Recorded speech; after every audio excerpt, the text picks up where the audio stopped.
Alrighty, so News of the Week episode on this Saturday evening, and as you can probably already tell, I'm actually not at my house right now. I'm actually on the road and at a hotel right now. It's been away this weekend, so yeah, basically I'm gonna kind of do this News of the Week kind of podcast style in a way because I didn't even actually bring my travel board on my travel this weekend as well. So like I said, it's gonna be pretty much a podcast style. I pretty much have all the news here on my phone and ready to talk about. So obviously, once again, as we are now in the beginning of the new year, we know there's going to be a lot of transfer that is going to be happening in these next couple of days. But we also had a new head coach that was hired this week, though this one is not a big surprise because we've been talking about this for a while. And that, of course, is Bradley Carnell, named as the new head coach of the Philadelphia Union. So again, it's been pretty much confirmed for a while now. I mean, it's one of those hiring. It's like it's not if this hiring will happen, but when exactly they would announce. And yeah, we're gonna see how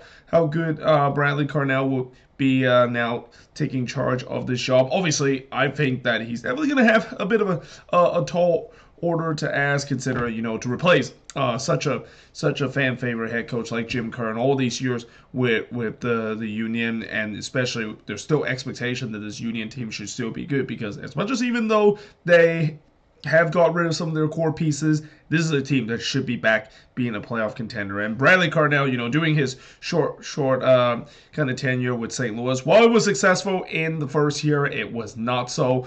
And I wonder whether or not if he's going to bring that energy drink soccer style to the Union as well. Keep in mind, Jim Curran team, we seen them press as well in the past, and with a Bradley Carnell team, what we saw with him with St. Louis and also with the Red Bulls as an intern basis, they really play that energy drinks style of soccer. So in some way, the style is not going to be that much off, but there's going to be definitely more pressing than what we see Jim Kern did in the past as well, and we'll see whether or not if that, of course, would be successful for the Union.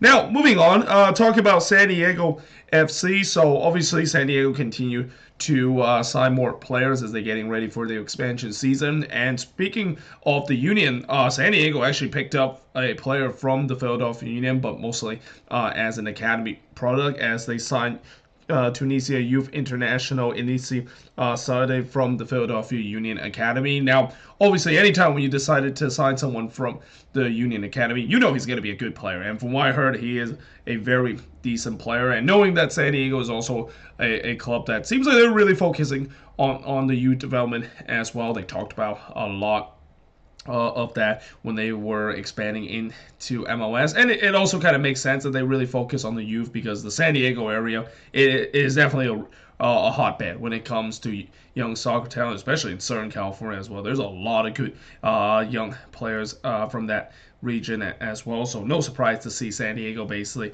are tapping into it. But what I definitely did not expect is them go into another highly talented academy like the Union and decide to grab a player away from them. But yeah, we'll see how he's going to do. I mean, again, it seems like he's touted to be one of the better academy product. And some might say why the Union decided to let go of that. Well, the Union has already have a lot of good academy products. So if they let go of one, they might think that it's okay and that they can get another player similar to that type of style and eventually get some minutes with the main team. So yeah, again, for me, it's a win-win for both of these teams. San Diego getting a good young player from an academy that has always been rich in terms of developing some great players the last couple of years, and the Union Academy they're fine with letting him go.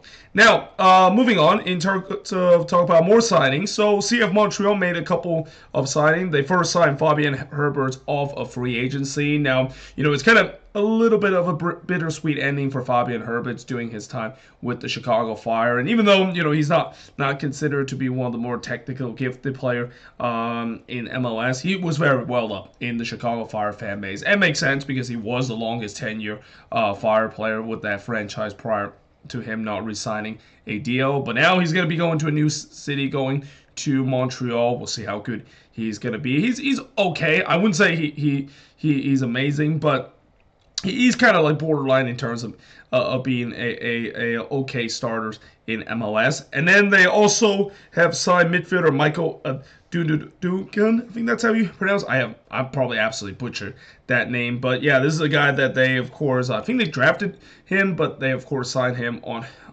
a contract. And usually I don't mention that, but it's important to know that this guy actually won what is equivalent to like the Heisman in soccer. I think it's like something the Max something award, if I'm not mistaken, for the best college soccer player. But yeah, he's a very talented kind of player coming out of Ohio State in college, and we know that there are definitely some hidden gems in college soccer as well. We have seen some great players that play in college coming out of the draft that turns out to be a huge hit and even sold off to Europe for a big sum of money, and we'll see whether or not FCF Montreal can develop him. I mean, Montreal is definitely one of the teams that has now quietly have a history of developing some good young talented player, and we'll see whether they can do so with this player as well.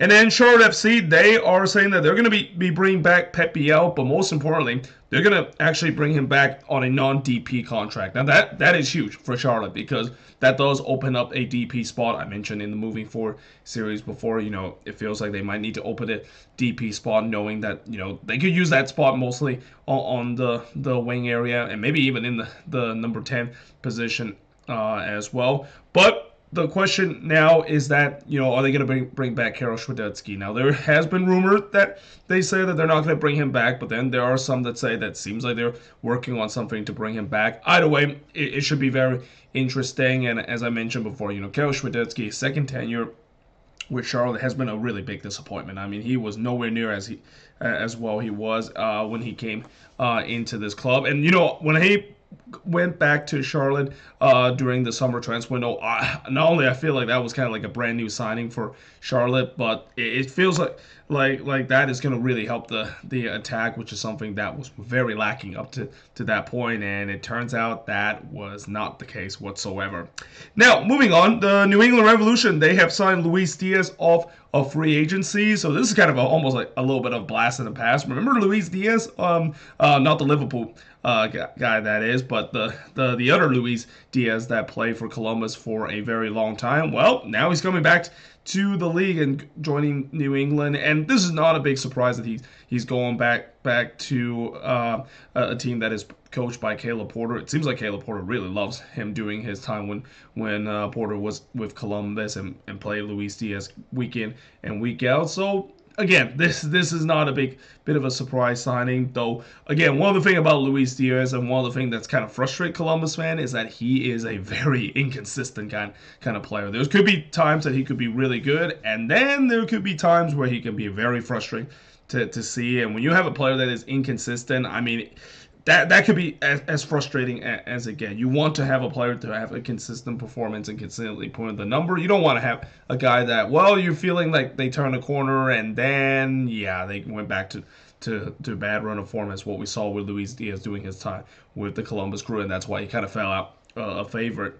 And then moving on, Club America, they actually have rejected Orlando City bid to sign Alejandro Zendejas. Now, Alejandro Zendejas, he's done really well with Club America. I'm kind of surprised the U.S. maybe not giving him more minutes or calling him up more often. Though, to be fair, the attacking threat, especially the position that Zendejas currently play in, that spot is relatively stacked, and especially you have a guy named Christian Pulisic in there in that number 10 role. Well, actually, no, not in the number 10 role, I'm sorry, but you have Gio Reyna in that number 10 role as well. I don't think they really need more option in terms of that, but still, Zendejas has been very good with Club America. He's been a big run of why Club America won the championship again in Liga MX, and Orlando City, they try their best to try to lure him away. And if you're going to sign a Club America player, obviously it's going to cost a lot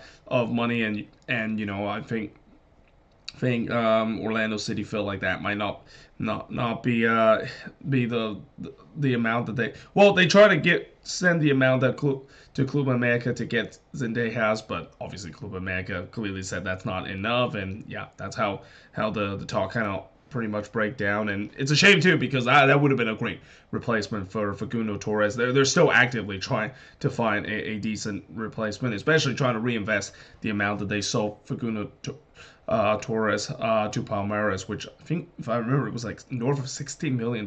That's a lot of money for them to play to try to replace a caliber player like Facu Torres left to this Orlando City side. And then Montreal, they have loaned Mateus Kokoro to Atlas FC. Now, obviously, Mateus Kokoro, in his last season with Montreal, it's been very inconsistent. And part of the inconsistency is also staying healthy. He has had his injury issue, and even though when he came back from injury, he kind of didn't look the same player that he was when he was with Montreal in his early season form. So yeah, with him now going on loan to Liga MX, maybe this will help him out a bit and get his confidence back, because again, Mateus Kokoro in that first couple of games, he was a very electric player for this Montreal side, but again, injuries took a toll on him, and when he does come back from injury, he's just never been able to find himself back into the starting lineup. And then another guy that also kind of been ruined by injury and never really play a lot is Tobias Sahlquist, as the Chicago Fire have decided that they're moving on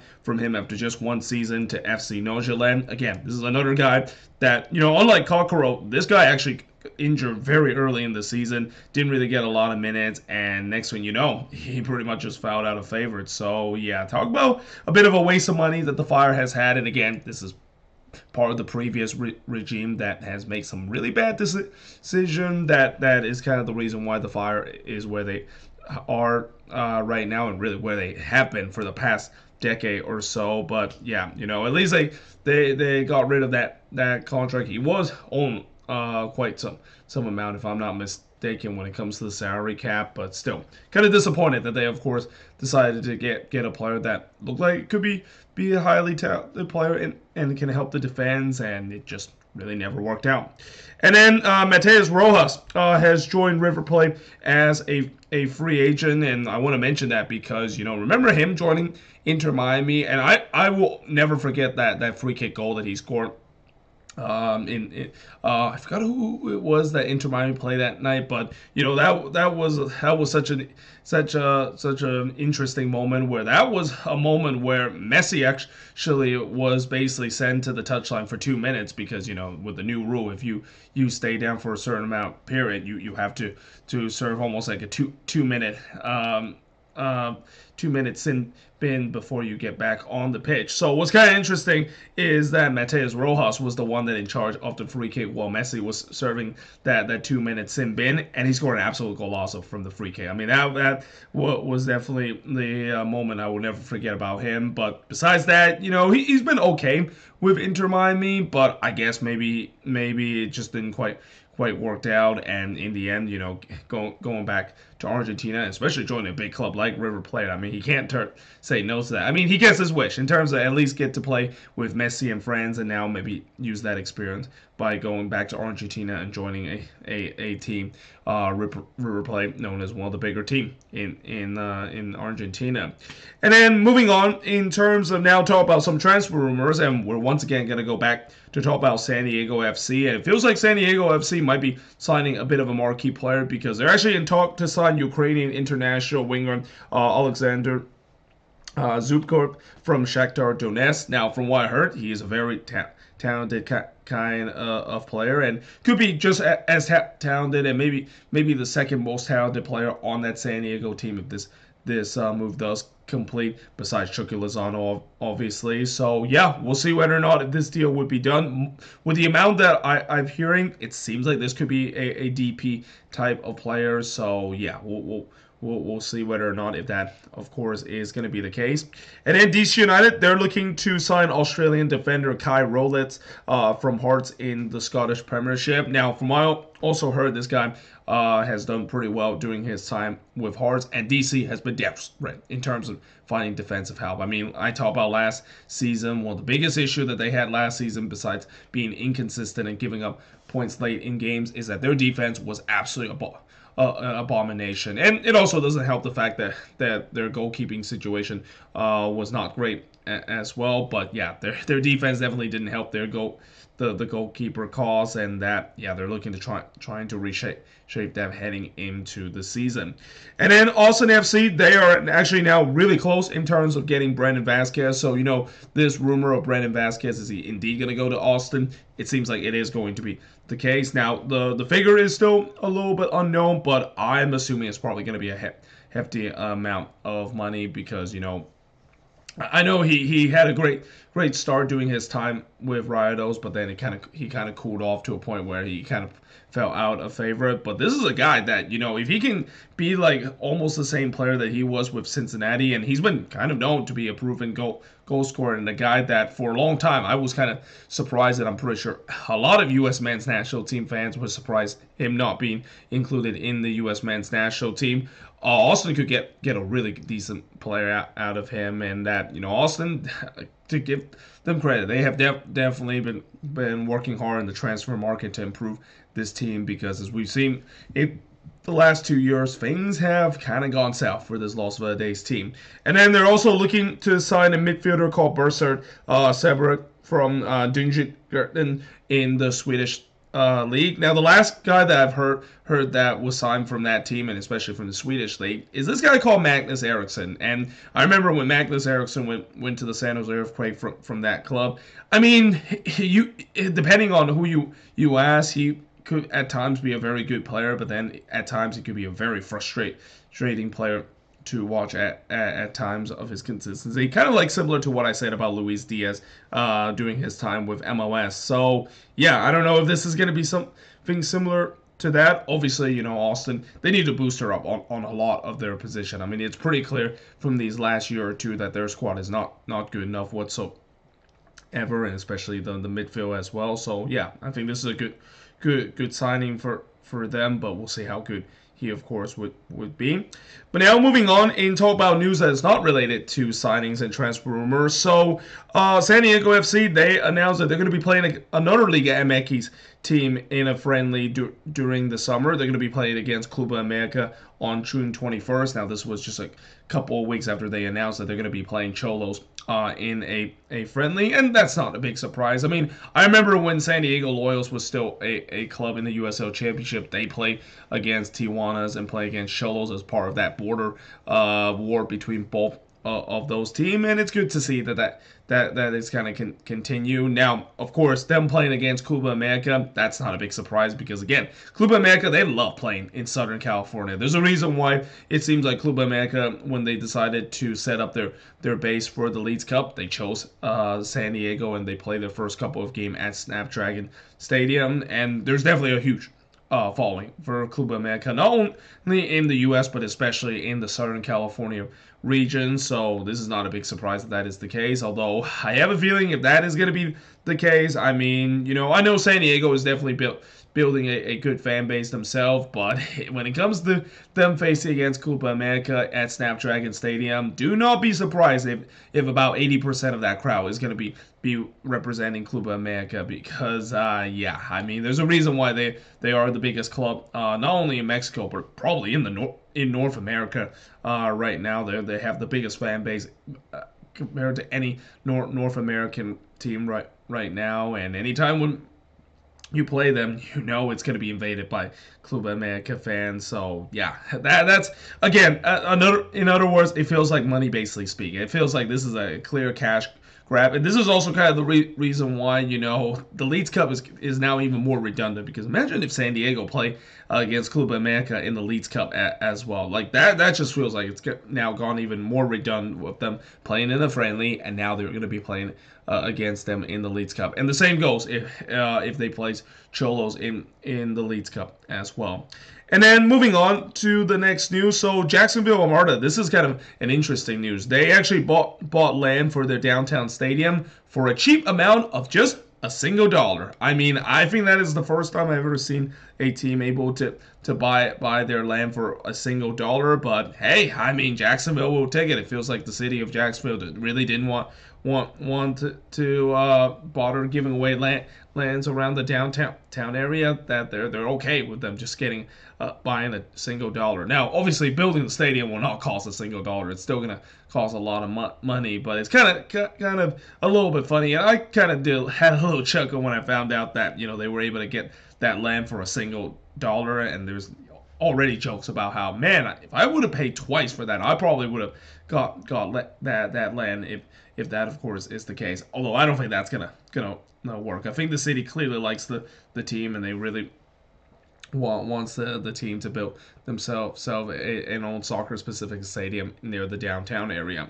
And then lastly, the last news is involving Denver, which as you already heard, they are going to be awarded an expansion team in the NWSL. Now, the amount that they had to pay was absolutely eye-watering. I mean, it's a record-breaking amount for women's soccer, $110 million for an expansion fee. And, I talk about how expansion fee in MLS has kind of started getting out of control to a point where it could be reaching the billion-dollar mark. But what about NWSL as well? I mean, I know NWSL has been growing. It's almost around the same growth as what we see with MLS a couple years ago, but it's getting to a point where that's still a lot of money to get a brand new NWSL franchise. And especially, I wonder where exactly they're going to play. I mean, they're going to be playing at Dick's Sporting Goods Park. That's not really going to be something that's going to draw crowd. I mean, again, the reason why I mentioned the Rapids, why they have dwindling attendance and that they're dead last in attendance, is not because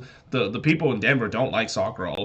Denver has a good soccer culture, but when you decide to build a stadium that is like way out of the city and is kind of like in the middle of nowhere, and not to mention the Rapids haven't really done a great job when it comes to marketing the team around the area. Like, you could talk to anyone from Denver and you ask who the Colorado Rapids is, and they probably would have never heard of it, or they probably didn't even know they have an MLS team of their own. But yeah, again, it's going to be interesting to see where I'm assuming they got to build their own stadium near the downtown area. It only works if that is the case.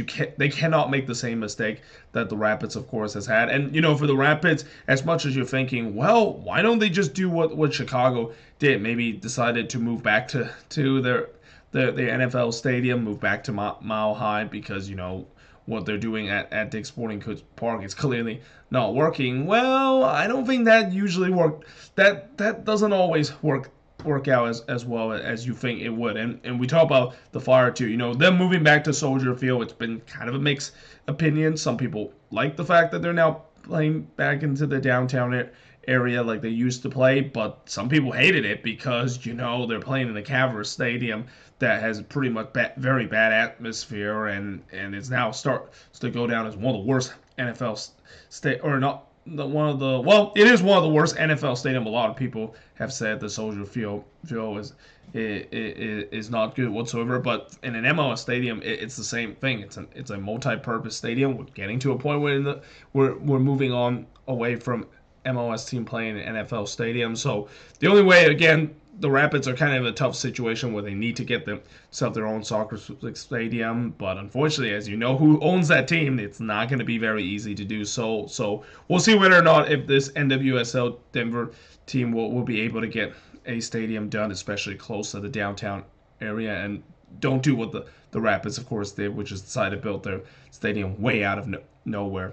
But there you have it. That is pretty much it in terms of this News of the Week episode. Again, kind of podcast style, that is. But either way, hope you guys enjoyed this video. If you do, make sure you like, smash the subscribe button. As always, let me know in the comments below what do you think of this video. If there's any news I didn't mention here on the board, let me know in the comments below as always. But until then, hope you guys enjoyed this video, and I will see you guys next time.